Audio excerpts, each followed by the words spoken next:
I wanted to check in with you today to share some news about our regathering in the Diocese of Florida, about all of us getting back into our churches for worship and hopefully back into our classrooms and maybe before too long even back into our parish halls after church on Sunday or for other parish events.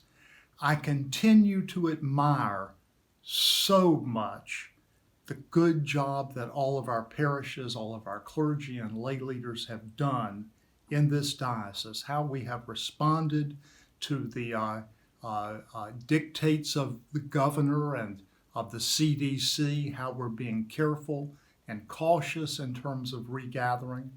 But I also very much admire the fact that we are regathering.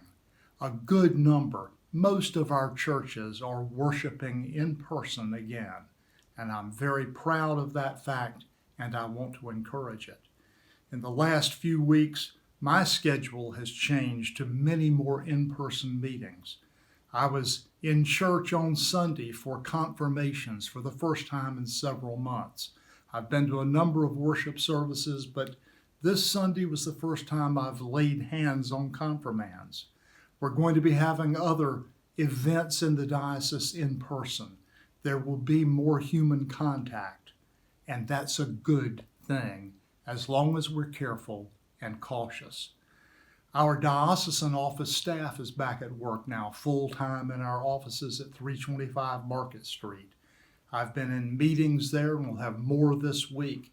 Our committees, our small groups are meeting again, and I'm having regular in-person appointments again. We've reached the moment, I think, in the course of this pandemic and the course of our response to it, at which we can begin to cautiously and carefully move ahead for regathering. One size doesn't fit all. Every parish will handle it differently. Every leader among the clergy and the laity of the diocese will have different opinions, and that's a good thing. We're not going to shoehorn our response, but it's time now to move ahead, to continue to move toward in-person worship in every congregation of our diocese. In the next week or two, we'll be surveying our congregations to learn where each of our churches is in the process of regathering. Hopefully, we'll learn some good things about what's working and maybe some things that haven't worked. But in any event, we want it to be an encouragement to all of us as we continue to regather, to move ahead, remembering the great words of Paul to the church in Corinth. Be steadfast, immovable, always abound in the work of the Lord. Our labor is not in vain as long as it is for Him.